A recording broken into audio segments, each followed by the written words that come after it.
네, 장례가 좀 이제 정리가 되었겠지요. 그러면 이제 본격적으로 오늘의 본론인 학술 회의를 시작하도록 하겠습니다. 오늘 첫 번째 기조 강연을 기조 강연이 준비되어 있습니다. 미륵사지 복원 죄송합니다.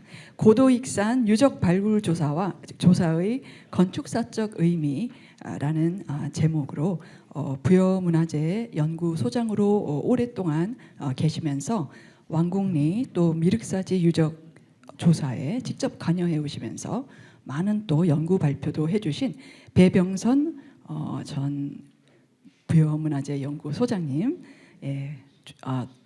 기조 발표를 해주시겠습니다. 애정을 가지고 이 고도 익산에 대한 많은 발굴과 연구를 해오셨기 때문에 오늘 굉장히 뜻깊은 그런 강연이 되겠습니다. 박수로 맞이해 주시기 바랍니다.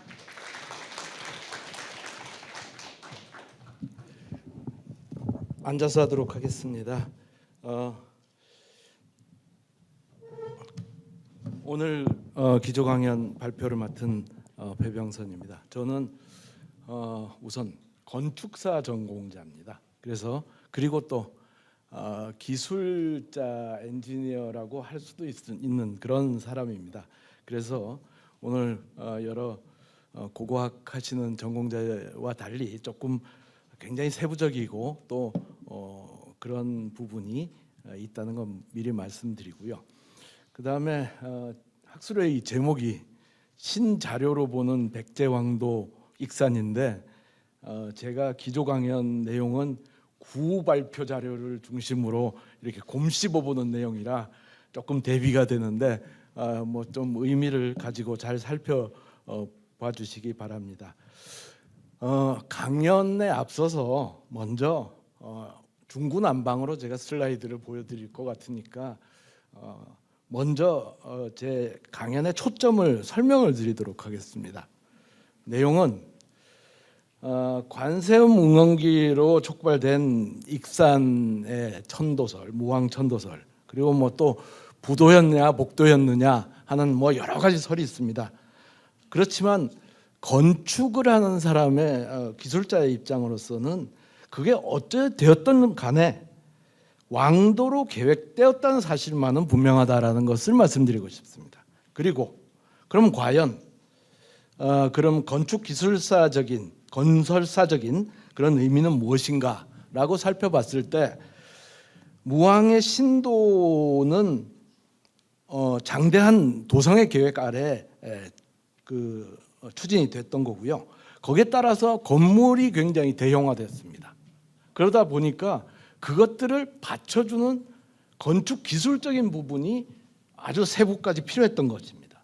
그런 것들이 밝혀져 있고 그래서 결과적으로 쉽게 말씀드리면 당시의 백제라는 나라가 그 국제적이고 또 동아시아 중심의 어떤 세계적인 수준의 건축 문화를 주도했다라고 하는 그런 것이 제가 오늘 말씀드릴 내용이라고 말씀드릴 수가 있겠습니다. 그러면 그것이 또 익산의 유적들이 세계유산으로 지정된 이유이기도 합니다. 그래서 중국의 기술들을 백제가 받아들이고 또 동시대적으로 신라나 일본 같은 그러한 그 나라들에게 이렇게 전파할 수 있었다라고 하는 것들이 그 세계유산으로 지정된 이유이기도 한 것입니다. 바로 발표를 시작하도록 하겠습니다. 목조 건물의 축기부에 대해서 말씀드리겠습니다. 뭐 우리나라 건축은 뭐 그것이 말하자면 왕궁부터 시작해서 살림집까지 전부 대부분의 것들이 실용적인 것들을 빼놓고는 대부분이 목조 건축으로 이루어져 있습니다. 백제도 목조 건축이 굉장히 많았는데요. 그런 것들의 기초를 이루는 부분, 제일 하부 부분, 즉 건물의 하중을 지붕과 건물의 하중을 이 집안으로 전달하는 그러한 목적에서 축기부라고 하는 것들을 만들었는데요. 하중을 버티는 구조죠. 그 축기부를 만드는 방법에는 여러 가지가 있습니다. 뭐 땅을 깎아갖고 이렇게 만드는 방법도 있고, 또 하나 이렇게 흙들을 쌓아가지고 다져서 만드는 방법. 그런데 그걸 이렇게 지상에서 쭉 쌓아 올라가는 뭐 이런 방법들이 있겠죠. 그런 것 이외에도 땅을 파가지고 거기에 만드는 방법들이 거기에 판축이라고 하는 흙과 흙과 뭐 모래 이런 것들을 쌓아가지고 다져 만드는 그런 구조들이 만들어졌습니다. 뭐 재료가 뭐 돌이 들어갔을 경우도 있고요, 돌들이 밑에 깔려 있는 이런 경우들도 있었습니다. 과거에는 그 사비 시대에는 이렇게 부여 용정리 목탑지처럼 이렇게 땅을 팔 때 그냥 직접 판 게 아니라 이렇게 계단식으로 파내려간 그런 경우들이 많았습니다. 이게 왜 중요하냐면은 고층 건물을 장대하게 지으려고 그러면 밑에 하부 구조가 제대로 만들어져야 됩니다. 마치 고층 빌딩의 밑으로 지하 주차장 구조를 굉장히 깊게 파고 만드는 것처럼 건물을 안정되게 만들려면 하부 구조가 굉장히 깊어야 되는데, 그런 것들을 만드는 과정이 굉장히 복잡하다는 것입니다. 이러한 것들이 결국에는 건물의 고층화가 이 백제 그 고도 익산에서 굉장히 중요한 부분인데, 그런 부분들을 만드는 방법이 이미 사비 시대부터 만들어져 왔습니다. 그런데 여러 가지 방법으로 이 익산에서는 변형을 했다는 것이죠. 익산 미륵사지 석탑을 조사하면서 판축을 그냥 흙과 돌로만 만드는 것이 흙과 모래만 만드는 것이 아니고 이 돌들을 이렇게 섞어서 다져서 만드는 그런 모습들도 볼 수가 있었습니다. 여기는 제일 상부에 진흙처럼 이렇게 굳어진 부분에 거기에 목봉으로 다진 이런 흔적들이 나온 것들을 보여주고 있습니다. 이것이 익산 미륵사지 발굴 때 보여진 토석 혼축의 구조고요. 그다음에 미륵사지 중원의 목탑은 하부에 돌들을 깔고 위에 판축을 굉장히 높게 쌓은 그런 변형을 보여주기도 하고요. 또 익산 왕궁리의 추정 목탑지에서는 하부에 석재들을 깔고 위에 판축을 한 그런 모습들을 보여주고 있습니다. 그래서 익산은 조금씩 사비 시대와 조금씩 다른 모습들을 보여주고 있습니다. 그 중에서 특히 독특한 부분이 비대칭의 굴광 판축입니다. 땅을 팔 때 그냥 똑바로 이렇게 팔 수가 없습니다. 그렇게 되면 흙이 무너지기 때문에 약간의 안식각을 두고 그것을 파게 되는데, 그 안식각이 보통 한 70도 정도 됩니다. 익산 미륵사지 석탑의 해체 수리 후에 그 100년 동안은 거기를 조사를 안 할 테니까 그 밑에를 트렌치를 넣어서 조사를 한 적이 있습니다. 그때 조사한 결과를 보면 이 두 부분의 굴광 각도가 서로 다르다고 하는 것을 발견할 수 있었습니다. 이쪽은 약 70도 정도 되고요, 이쪽은 약 50도 정도 되는데, 이렇게 서로 다른 것이 이유가 바로 무엇이냐면은 흙들을 이렇게 파내서 바깥으로 반출을 해야 되는데, 그 반출하면서 과정에서 사람들도 들어가고 또 흙들을 빼내는 과정에서 흙벽이 무너지기도 하고 또 좀 나오기 쉽게 하기 위해서 각도를 낮추는 것이거든요. 그래서 이런 그 낮은 각도로 된 부분으로 흙이 출입을 하고 사람도 출입을 했다는 것을 보여주는 것입니다. 그래서 건설 기술사상 굉장히 이 부분이 중요한 부분이고 그런 것들이 익산에서 발견이 됐습니다. 그런데 경주 황룡사의 아비지가 만들었다는 목탑지가 있었지 않습니까? 9층탑이 삼국유사에 만들어졌다라고 하는데, 실제로 지금 남아있는 부분들을 단면 조사를 해보면 역시 여기도 흙과 돌을 싸가지고 기단을 만들었는데, 그 굴광한 흔적이 이렇게 각도가 서로 다르게 만들어져서 한쪽으로 이렇게 흙들을 파내고 다시 채워넣는 그런 과정들을 거쳤다는 것을 볼 수가 있습니다. 다음으로 또 다른 방법 하나로는 각도들은 굴광 각도는 비슷한데 사람들이 출입하거나 흙을 빠져나오는데 편리하게 만들기 위해서 모서리에다 계단을 만든 그런 경우가 있습니다. 이 두 개의 그림 다 익산 제석사지에서 나온 목탑지로 추정되는 것들에 굴광하는 그러한 그 흔적들이입니다. 다음으로 이제 기둥의 그 군립주와 그 다음에 기단의 구조에 대해서 말씀드리도록 하겠습니다. 사비시대 이후에 물론 웅진 시대에도 상당히 많은 건물들이 군립주로 만들어졌습니다. 땅에 구멍을 파고 그 위에 기둥을 세우는 그러한 단순한 구조는 원시 시대부터 발전해 왔는데 이런 것들이 사비 시대 심지어는 그 사비 도성을 만들고 나서까지 지어졌던 것들입니다. 그러나 후대가 오면 이런 그 군립주가 이 구덩이를 파고 이런 기둥들을 세워서 올렸기 때문에 침하되는 현상들이 발견되고 이런 것들을 침하되는 것들을 막기 위해서 그 안에 판석을 집어넣는 그런 경향들이 있었습니다. 그런 것들이 익산의 왕궁리 유적에서도 나왔는데 장랑지의 일부에서 이런 널찍한 판석들이 나왔는데 이것들은 원래 군립주로 이렇게 구멍을 파고서 그 안에 집어넣었던 것이 지금 이렇게 윗부분은 다 날아가고 이 판석만 남아있는 그런 모습으로 볼 수가 있습니다. 이런 것들은 풍납토성에서도 이 과거의 흔적들이 보였던 것들이죠. 이후에는 이제 그 사비 시대에도 초석들이 보편적으로 사용되게 됩니다. 그래서 네모난 초석들을 만들었거나 또는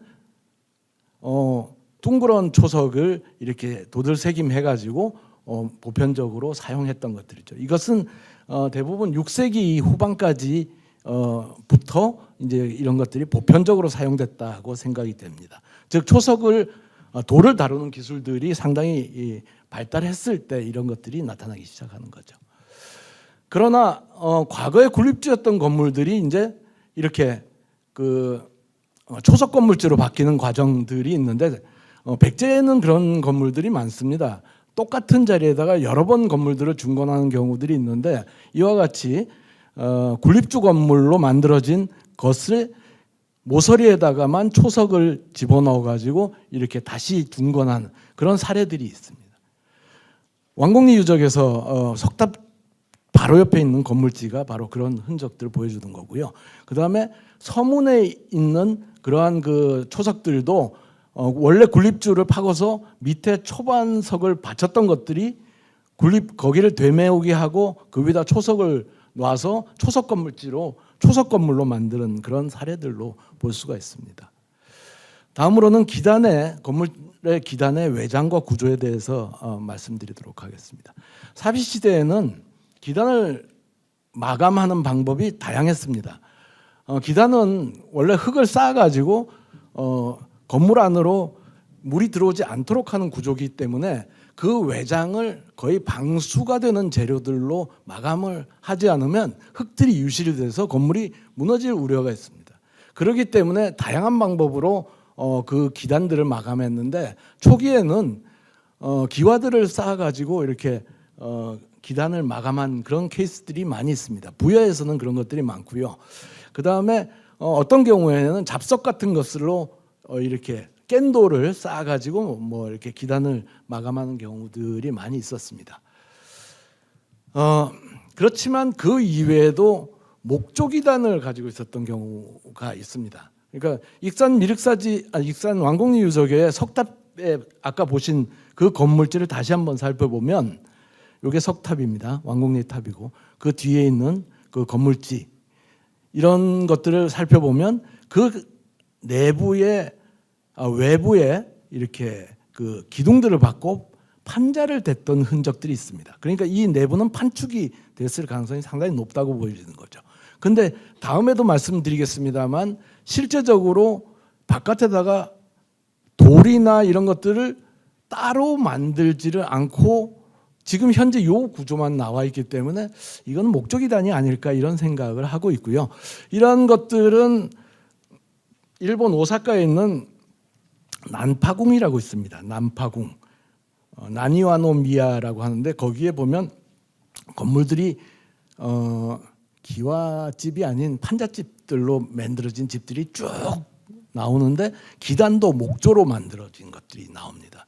그래서 이러한 기술들이 서로 그런 공통점을 가지고 있지 않나 이렇게 생각을 하고 있고요. 익산 왕곡리에 있는 그 굉장히 큰 대형 건물지가 있는데 그 건물지 주변에서 이렇게 와적을 쭉 한 흔적들이 나타났습니다. 이 가운데 부분에는 이렇게 가운데가 이렇게 구멍이 뚫려져 있었고요. 이런 흔적이 한쪽에서 이렇게 쭉 나왔고 또 한쪽에서는 이쪽 한쪽 끝에 또 대형 건물지의 후면 쪽에서 또 이런 부분들이 또 연결돼서 나왔습니다. 이것들은 사실은 가운데에다가 목조 기둥을 세우고 그 사이에 와적으로 채운 기단의 일부일 가능성이 되게 높다고 생각이 됩니다. 그런 사례들을 조금 더 살펴보면 부여 군수리에 가면 군수리 사지를 일제시대 발굴한 사진인데 그 사진에 보면 곳곳에서 탄화된 기둥의 흔적들이 기단 안쪽에서 발견됩니다. 이걸 쉽게 그냥 모식도로 그려보면 기둥이 있고 기단의 안쪽에 기둥이 서고 그 사이에 전을 이렇게 깔고 그 다음에 난간을 만든 그런 구조가 아닐까 뭐 이렇게 그냥 한번 추측해 보기도 합니다. 물론 이 기둥은 조금 저는 원형으로 잘못 그렸는데 그 당시는 네모 기둥이 탄화된 흔적으로 나타났습니다. 이러한 것들은 실제적으로 갑자기 사비시대에 툭 튀어나온 것도 아니고요. 고대부터 있었던 겁니다. 공주 공산성에 가면 발굴지에서 이 기둥 목조의 기둥을 세우고 그 사이에 돌들을 채웠던 그런 석축 흔적들이 나타납니다. 이런 것들이 여러 군데서 나타나는데 공주 공산성에서는 이러한 기술들이 결국은 이런 같은 맥락을 가지고 있는 것이 아닌가. 특히 익산까지도 그런 흔적들이 나타난 것으로 보여지고요. 나중에 또 말씀을 드리겠습니다만 경주 불국사의 전면 석축에 있는 돌기둥 사이에 이렇게 자연석을 채워놓은 그런 구조가 결국은 이 기술과 이 기술이 서로 같은 기술이다라고 하는 그런 것들을 알 수 있게 하는 것입니다. 사비시대에는 이중기단이 상당히 많이 사용됐습니다. 뭐 재료를 마감을 어떻게 하느냐는 별개로 하고 그것을 뭐 전을 사용하기도 하고 또 그 막돌로 마감을 하기도 하고 이렇게 만들기도 하지만 이중기단이 처음에 만들어졌던 건 사실이었던 것 같습니다. 부여 군수리 사지에 가면 금당지에 소초석들이 남아 있는데 이러한 것들이 일본의 나라의 아스카데라의 동금당의 기술과 굉장히 유사하다라고 하는 것을 알 수 있는데 결국은 초기 이중기단으로 생각이 되는 부분입니다. 석조의 이중기단이 처음에 나타날 때는 단층기단의 형태의 밑에다가 약간 돌들을 까는 그런 것들로 만들어졌는데 익산시대에 와서는 이중기단이 완벽하게 이렇게 면석을 하층기단의 면석을 갖추는 그런 구조로 완성이 됩니다. 그리고 또한 초석에서도 사비 지역에 있는 것들과 달리 주좌를 만드는 경향들이 나타납니다. 이거는 중국의 기술의 영향이라고 보여집니다. 그 다음에 익산 제석사지는 건물별로 이렇게 아주 간단하게 만든 구조로부터 목탑지나 금당지 같이 완성된 그러한 모습들이 서로 다르게 이렇게 나타난 모습들을 잘 보여주고 있습니다. 익산에서 대표적인 특징 중에 하나가 장초석입니다. 부여 사비에서는 전혀 나타나지 않거든요. 이거야말로 무왕대의 건축들에서 나타나는 특징입니다. 저는 건물의 기단을 높여야 되는데 그 높이는 것들이 그냥 높일 수가 없어서 장초석을 사용한 것이 아닐까라고 하는 추측을 합니다. 즉 무왕의 신도 경영과 굉장히 밀접한 관련이 있기 때문에 중요하다고 보여지는 것입니다. 익산에서는 왕곡리 유적, 미륵사지, 제석사지 세 군데에서 이 장초석이 나타납니다. 대략적으로 한 90cm에서 1m에 가까운 그런 구조였는데 왕곡리 유적에 있어서 대형 건물지에 아마 이렇게 사용된 것이 아닐까라는 추측을 하고 있는 것입니다. 그래서 실제로 대형 건물지를 복원해 보면 7칸에 4칸 정도 되는 그러한 건물지인데 그것들은 부여해 있는 관복리 유적의 시기와 굉장히 유사한 시기고 그런 것들이 결국에는 이 대형 건물지에 사용된 초석이 아닐까 이렇게 생각이 됩니다. 그런데 부여 관복리에서는 장초석은 나타나지 않았습니다. 그것들을 복원해 본 모습입니다. 대략적으로 뭐 2층의 구조와 그 다음에 이 안으로 이렇게 약간 2층이 작아지는 그러한 형태였을 것으로 생각이 되는 것이고요. 그런 것들은 기둥의 높이가 일정한 말하자면 평좌법이라고 하는 그러한 기술, 이건 좀 어려워서 다음에 말씀드리겠습니다만 1층을 완전히 구성하고 그 위에 다시 2층을 이걸 기단 삼아서 2층을 만드는 그러한 기술적인 그런 것들로 되어 있었던 고대에 이미 그런 것들이 백제에서는 보편화되어 있었다라고 생각이 드는 것이고요. 뭐 오른쪽에는 아주 긴 내부 기둥을 사용한 그런 구조법으로 복원하는 안도 있었는데 이런 것들은 저는 조금 아니라고 생각을 합니다. 자, 그러면 또 다른 것, 익산의 신도 경영에서 중요한 것들이 하나가 바로 불탑입니다. 즉 석탑과 목탑 이런 것들이죠. 이런 것들은 어떻게 되어 있나를 한번 보도록 하겠습니다. 불탑이 사비 시대에는 한 변에 하층 기단 한 변의 길이가 약 한 12m에서 14m 정도 되는 게 보편적으로 사용됐습니다. 부소산에 있는 목탑은 굉장히 작기는 합니다만 이런 것들은 거의 열외라고 보여지고요. 나머지는 보통 12m에서 14m입니다. 그런데 익산 미륵사지에 와서는 석탑이 그 정도 규모가 됩니다. 목탑은 18m 이상으로 커져 버립니다. 이런 것들은 아마 어떤 왕권 강화를 보여주는 어떤 그런 정치적인 그런 요구가 아마 있었을 것 같고 또한 그것을 뒷받침하는 고층 건축 기술이 있었기 때문에 가능한 것이 아니었겠냐 이렇게 생각이 됩니다. 아까 보신 석탑들을 목탑과 석탑들의 불탑 유적을 쭉 정리를 해본 것이고요. 보통 12m에서 14m 정도 되는 규모의 것들이 보편적이고 제석사나 또는 익산 미륵사지 중원 또는 황룡사에 이르기까지 이러한 것들이 굉장히 대형화되는 그런 추세가 7세기 중반에 이미 보편화되어 있었다라고 하는 것을 말씀드리고 싶습니다. 그리고 고대에는 땅을 파가지고 지하에다가 심초를 두는 그러한 것이 보편적이었습니다. 사비 시기에 군수리 사지나 또는 왕사지 같은 데서 보편적으로 사용됐던 기술들입니다. 그리고 그 심주 바로 옆에 이렇게 한쪽 귀퉁이를 파서 사리들을 봉안하든지 또는 따로 별도로 이렇게 불감을 만들어서 봉안하는 그런 경우들이 사비 시대에는 있었는데 그 익산에 와서는 상당히 많이 바뀝니다.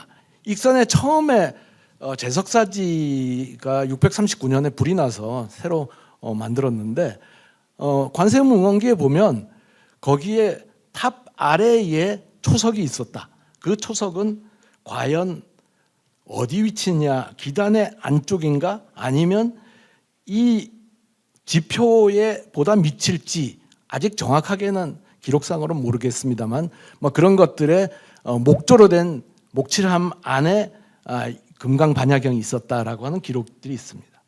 그리고 그것들이 이제 불에 탔는데 이런 거 그 목칠함을 안 타가지고 그걸 대왕한테 가져갔더니 대왕이 지명법사였던 것 같습니다. 대왕은 무왕이었던 것 같고요.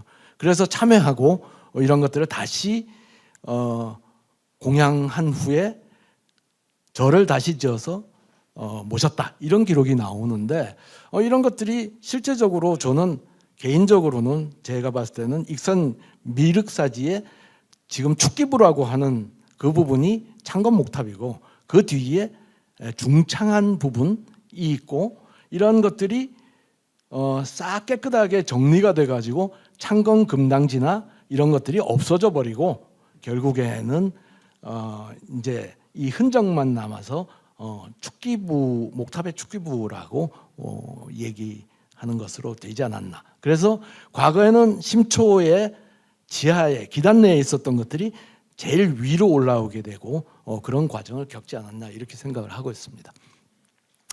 축기부의 시간이 거의 많이 돼가지고 제가 조금 줄여서 말씀드리도록 하겠습니다. 목탑의 축기부의 이 방형 축기부의 깊이와 이런 것들을 보여주고요. 그 다음에 지금 중창된 목탑은 지상에서 얼마 파질 않고 위로 굉장히 높게 판축을 해서 우리나라에서 3m를 판축한 최대 판축 높이가 됐죠. 이런 그 것들은 주로 3단으로 그 불단까지 포함하면 조성이 되어 있는데 이러한 것들은 일본 호류지의 목탑지의 기단과 매우 유사한 구조를 가지고 이 내부에 아마 그런 장초석들이 사용되지 않았나 이런 위치에 그렇게 생각이 됩니다. 제가 그 익산 미륵사지 석탑의 수리를 12년 동안 단장을 맡았는데요. 그 석탑의 수리는 굉장히 의미 있는 작업들이었습니다. 백제에서 석탑이 출현했다는 사실은 굉장히 독특한데 아까 말씀드렸듯이 사비 시대에 12m 정도의 규모를 가진 목탑지가 인제는 석탑으로 그만한 규모로 만들었다는 겁니다. 그래서 9층까지 만들었던 것 같은데 이런 것들이 6층까지만 남아가지고 이런 것들을 전부 해체를 조사를 했습니다. 그런데 이 특징은 뭐냐면은 실제 내부에서는 실침체라고 하는 그런 본체가 있고 바깥에 외장석들을 붙여놓은 이중구조라는 것이 밝혀졌습니다. 그런데 특이한 점은 이걸 먼저 만들고 실침체를 먼저 만들고 바깥에다가 외장재를 붙인 게 아니라 동시에 같이 쌓아 나갔다는 것입니다. 이런 그 독특한 구조는 나중에 성곽을 쌓는 법에도 나타나게 되는데 그런 것들이 해체 수리 과정에서 밝혀졌습니다. 해체 수리 과정에서 또 하나 심주성 내에 사리감이 발견됐죠. 각변이 2.5, 2.5m 정도 되는 속에서 사리감이 발견됐는데 1층에 그 기둥까지 사리감이 올라왔다는 게 굉장히 독특한 부분입니다. 이 속에서 만점에 가까운 유물들이 발굴이 됐죠. 거기에 대해서는 다음에 또 말할 기회가 있을 것 같습니다. 또 하나 중요한 점이 바로 석탑의 축조 기술입니다. 미륵사지의 동서탑 앞에서 이 초석열이 H자형의 유구들이 나타났습니다. 이 H자형 유구들이 나타나고 동문지나 서문지, 중문지 앞에서 목심 유구가 3개 정도가 나타났고요. 그 다음에 이 회랑지의 동측에서 또 하나 목심 유구가 나타났습니다. 그런 것들을 복원해 보면 대략적으로 이와 같이 목조 크레인을 만든 것이 아닌가 생각이 되고요. 이런 것들은 동원에서 동원 이 중문지를 발굴하는 과정에서 최근에 깊이가 2m 밑에까지도 그 나무가 남아 있었던 것들이 밝혀졌습니다. 잔존 부분이 있었습니다. 부여 정림 사진은 이런 것들의 축소판이라고 보여지는 거고요. 성곽의 축성 기법에 간단히 말씀드리면 부여 나성의 부여는 백마강이 이렇게 흐르고 있고 그 동쪽과 북쪽에 나성을 쌓았는데 그 나성을 쌓는 방법이 지형 따라 굉장히 다 다르지만 대부분 바깥에다 석재를 쌓고 그 안에 촘촘하게 뒤채움을 길쭉한도를 뒤채움한 그런 구조법이 있었습니다. 뭐 여기 심상혁 선생님 같은 분은 아마 사비 시대 말기에 이런 것들을 만들지 않았겠냐. 도성 천도와 같이 만들었을 것으로 추정을 하고 있고 저도 뭐 그럴 가능성이 많다고 생각합니다. 익산 왕궁리 유적의 궁장은 지금도 잘 남아 있지만 그런 것들을 잘 보여줍니다. 돌들이 바깥에 면석이 좀 남아 있고 그 다음에 뒤체음돌이 남아 있는 부분이 있는가 하면 부분적으로 면석까지도 다 없어진 부분이 그런 구간도 있지만 이런 것들이 백제 시대의 그 궁성 축조 성곽 축조 기술과 굉장히 닮아 있다는 것을 보여주고 있습니다. 근데 특이한 점은 신라와는 달리 돌의 높이와 그 다음에 폭이 돌의 폭과 높이가 거의 유사하게 1대1이라고 하는 점입니다. 쉽게 얘기하면 석재 타일처럼 만들었다는 거예요. 그래서 그것들을 결국에는 쌓으면서 동시에 축조해서 만들어진 점이고 이런 것들은 아까 말씀드린 미륵사지 석탑의 축조 기술과 굉장히 유사합니다. 자, 마지막으로 간단히 백제 사람들의 그 최고의 기술력 말하자면 석조와 목조의 기술력들이 어떻게 외국에 전파됐는가를 보여드리도록 하겠습니다. 중국 간단히 말씀드리면 중국의 사비시대는 남조 그리고 수단과의 교류로 기술이 최고조로 발전을 했습니다. 그런 것들을 동시기에 신라와 일본에 전파를 했던 겁니다. 그래서 선덕여왕 때는 황룡사 목탑을 만들었고 또 경주 사천왕사의 목탑지 기단을 자세히 살펴보면 그런 것들이 백제 기술이라고 하는 것들을 잘 살펴볼 수가 있고요.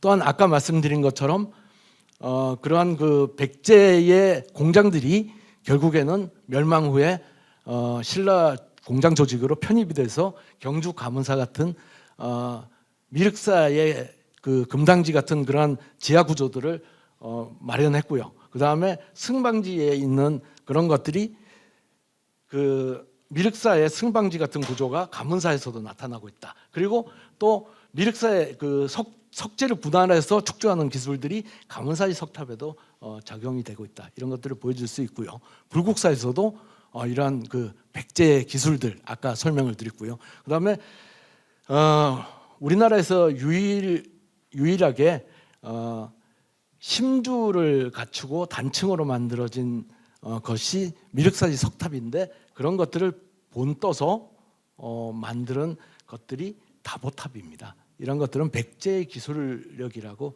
말씀드릴 수가 있고요. 일본에서는 사비시대에 이미 아스카데라를 만드는데 백제의 기술들이 굉장히 많이 이렇게 적용이 됐다는 걸 알 수 있었고요. 또한 그 일본의 난파궁이라든지 또는 아스카궁 같은 그런 궁의 구조는 중심부에 정전 같은 것을 보면 정전이 있고 그 뒤로부터 회랑이 있으면서 접근하는 그런 구조들 이런 것들이 결국엔 익산의 왕궁리 유적과 굉장히 유사하기 때문에 결국은 서로 같은 기술들이 아닐까 이렇게 생각을 합니다. 이와 같이 백제의 공장의 기술력은 익산에 와서 굉장히 그 기술적으로 발전을 해서 완성이 된다고 보여지는데 이러한 것들이 당시에 신라와 일본에까지 그런 영향을 미친 것이 아닌가 이렇게 생각을 하고 있습니다. 이상으로 발표를 마치겠습니다. 감사합니다. 네, 배병선 전 연구소장님 감사합니다. 목조 건축 또 석탑 그리고 성곽 에 이르기까지 건축 구조에 대해서 굉장히 알기 쉽게 강의를 해주셔서요. 저도 굉장히 많이 배웠습니다. 익산 지역의 그 백제 건축이 또 아주 독특한 그런 특징을 지닌다는 그런 강연을 해주셨는데 오늘 다 못다 하신 강의 내용은 다음 기회에 꼭 또 청해 들을 수 있었으면 좋겠습니다.